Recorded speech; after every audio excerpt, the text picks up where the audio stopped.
Hey everyone, I'm Clinton Conrad. I'm a junior at Tyler Consolidated High School and I'm enrolled in the welding program here at Mid-Ohio Valley Technical Institute. I chose welding as my career because a lot of local places like boiler making and fab shops are in need of welders. After high school, I choose to pursue my dream of welding at Hobart Welding School in Troy, Ohio. After that, I plan to stay local around here at a boiler maker or a variety of fab shops. Alright, before we start playing with fire, we need to talk about safety.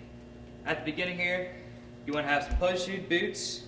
You need to have jeans without any holes in them. If they have holes in them or they have strings, they can catch on fire and burn you. You want to have an FR jacket, fire resistant, FR gloves, and you need to have 4 to 5 shade goggles. Right now I have 5 shade goggles, or you could also use a shield.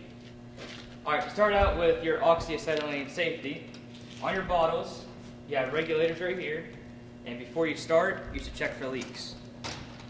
You should spray around here, and if you see bubbling up around here, you know it's not on correctly, and you either need to get a new one or unscrew it and put it back on correctly. Same with your acetylene. On your oxygen tank, when it's full, it should hold on 2,200 psi. And on your smaller bottle, which is your acetylene, it should hold around 250 psi. See, starting on your oxygen bottle, to turn it on, make sure your regulator screws are loose. And now turn your bottle slowly until you see the gauge come up, and turn it all the way on.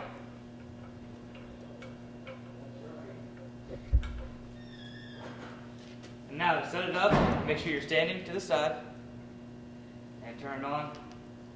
Screw your regulator screws slowly. We're running around 40 psi.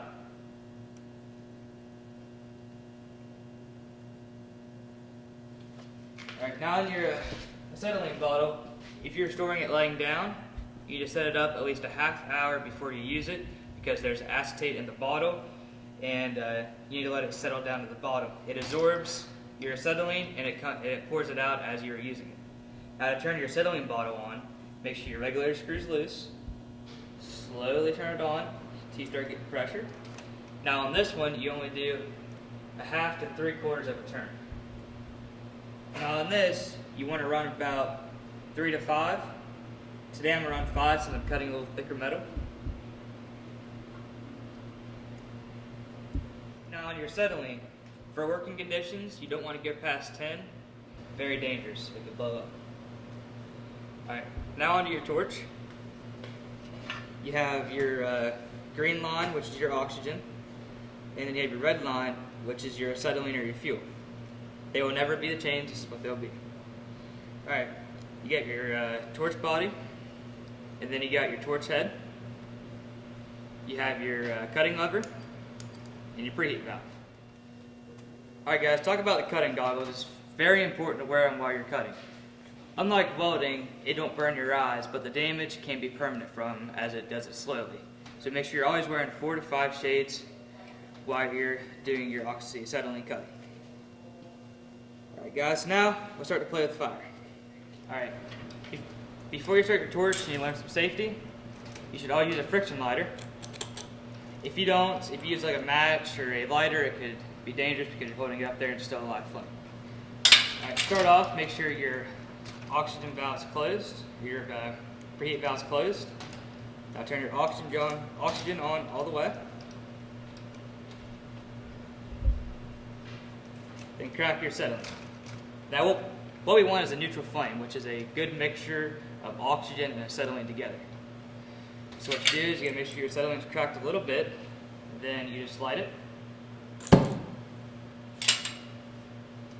And you wanna mix that smoke away. Then you slowly turn on your preheat valve.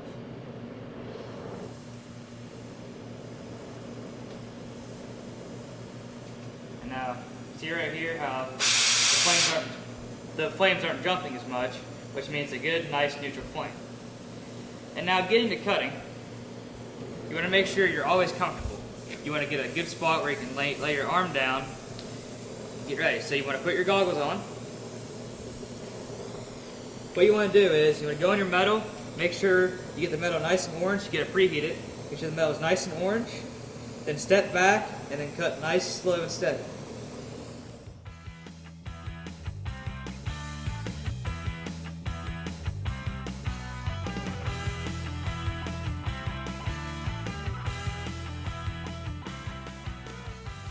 Alright, now you're done cutting. Turn off your acetylene, your fuel.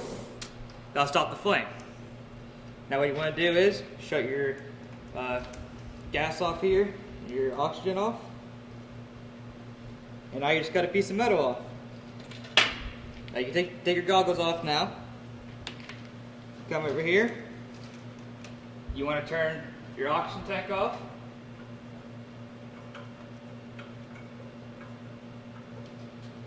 And your acetylene tank off. Now you're going to bleed the lines, get all the built up pressure out. So first off, what I like to do is bleed my acetylene first. So crack your acetylene until your pressure's down to 0 here, and turn it off. Now turn on your oxygen a little bit and press your cutting handle until your pressure right here goes up. Like that. Now make sure both your valves are shut off here. Set your torch down. Then you want to unscrew your regulator screws until they're loose.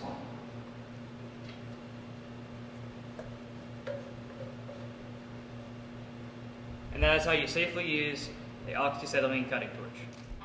Hey guys, my name is Mike Sims. I'm the welding instructor at the Mid-Ohio Valley Technical Institute, and I'd like to take just a little bit of time to talk to you about welding.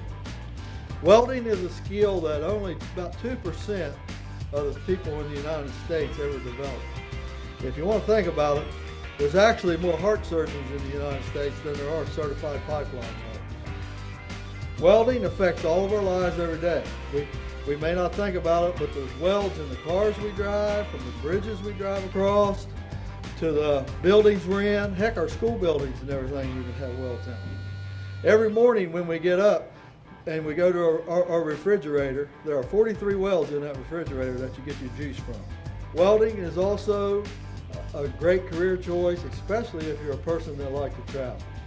There are jobs all over the United States for certified welders, and a lot of young people like to get into these fields, travel, see the world, plus also a good salary.